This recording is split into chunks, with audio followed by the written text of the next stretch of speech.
My name is Duncan, and I'm an independent researcher. Usually the material I look for has to do with sports, health, personal development, music, and often I've always looked for them online, if not at the public library, and sometimes blog sites. So there's a very varied sources where I find my research. Yeah, many sources are deemed legal, like the public library, though there is a community out there of people that do file sharing, and they don't really consider themselves as pirating or doing an illegal activity. It's really more of a sharing. It's like a lending online community. So when you say terms like, is this illegal or is this piracy, those don't register with people that are sharing, because in their belief systems, it's more like sharing, community, and lending. This is basically how it happens. Let's say somebody gets a book on Amazon and they actually pay for it and they download it. And then they read it. They may be excited to share this material with their peer group, their friends. Hey, look what I just read. This would really be great if you read it too. I'm sharing it with you. And also, there is another thing online that you can do on Amazon. When I buy a book on Amazon, I can still share that with my friends, just like a library. So for instance, in an old model, if I had a book and I was in a community and I was passing that book through the community through my network of friends, then think of today's model especially, as somebody who has a piece of material online and is sharing it through different vehicles for their peer group to participate in and read online. So it's a completely different model. And anybody who is writing and wants to be compensated for the writing has to come to terms with the times that we're in. And the model is different than previously. If you're a writer and you're concerned about this, then you need to embrace the new models of monetizing your material. Online communities, blogs, you have to really build a presence for yourself. Unlike a long time ago where publishers did the marketing for you, you have to really be your own marketing. And writers have the gift and the ability of being, transcending that medium. You don't just have to write books. You can write a lot of material. You can be a ghostwriter, you can help other people, you can teach. There's a lot of ways. You just have to be creative and be open to different ways.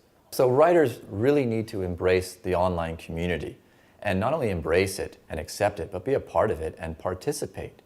And stop looking at people as pirates and start looking at them as soldiers that are distributing their work for them. If you want to reach a mass audience and you want to get a message out there, then the money really doesn't play into effect, does it?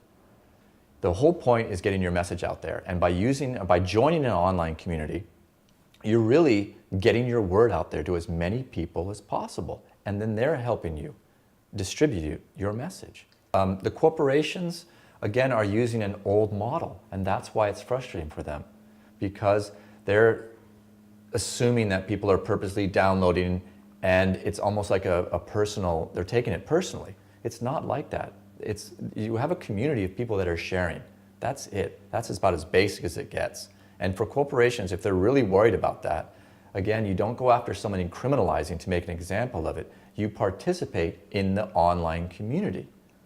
Now, you can do that in many different ways. You can have a blog, you can support your writers that way. And even companies like Google are making large amounts of documents available to people. There's one project called the Guggenheim Project, which is putting a whole bunch of books online for free that Google participates in. For publishers especially, they have it easier than the music industry, because the music industry, where this started, this whole downloading thing, they've already made all the necessary arrangements and gone down that path. In fact, they've gone to now, instead of criminalizing people for downloading music, they've now offered these sites that you can go to and have access to all the music you want, and you pay a subscription fee. This way, everybody's getting paid. Now, publishers can follow in that footstep. They can follow that path that's already been laid out for them. They can offer their own publishing websites where they offer their exclusive authors, and you can pay a subscription fee, and you can have access to all the books you want. Makes it a little bit easier, and they're participating, and they're not criminalizing anymore. Anytime you bring in legal jargon and you try to apply it to a mass audience, it's not, nobody even knows what that means. You have to really put it in a terminology that the average person is going to recognize and acknowledge. And what is your motive? Is your motive to criminalize, or is it to educate? When you use jargon like that and you make it sound very serious and people are going to go to jail, you're criminalizing somebody. When you put it in terms that you want to educate somebody, you're coming from a completely different place, and you'll get a completely different response. So if, for instance, in my personal life, if I was to receive a notice saying, hey, by the way, we just want to let you know that what you're doing, the courts have deemed this as a legal activity. Any way we can help you break your habit of doing this, let us know, or we're going to do this. These are the actions we're going to take. It's completely different. It elicits my participation. However, if you send me a notice saying, cease and desist, or we're going to fine you $150,000, you're coming from a completely different place. And that's been tried before and it hasn't worked. How to educate people is to send them a notice from your internet service provider saying that, hey, what you're doing is illegal. It's a reminder notice. And sending them several reminders and then maybe limiting their bandwidth as for those capital offenders would be a great way of not just penalizing somebody, but you're weaning somebody off their habits. And this is really important, is when people have a habit, it's an automatic response. They don't mean to do anything illegal. It's just, they spend so much time online. They date online. They find cooking recipes online. They read material online. They get their news online. They're part of this community. A lot of times they don't realize they're doing anything illegal. When I was trying to market my book to students, to professors actually, to be able to allow their students to have a good view of before they went out to the work world, the professors, some of my professor friends who I've known since grad school basically told me that there's an unwritten law that professors never use books that are written by outsiders. In other words, they only buy books from other professors. And the reason is because these professors have a captive audience. The students can't go anywhere else for these books, so basically they overcharge these students. That's why graduate books cost like $300 to $500 a copy, which is ridiculous.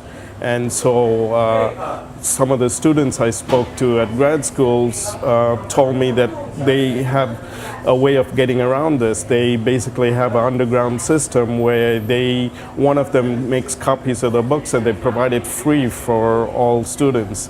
And I think they're kind of justified in this, because if you think about it, the professors teach them how to be ethical, and yet the same professors that teach them how to be ethical are being unethical by overcharging them with these books, because it only costs $10, $20 to publish the book, and yet they're charging them $300 to $500 just to make extra money. And I think that's the students are kind of justified in the pirating that they do.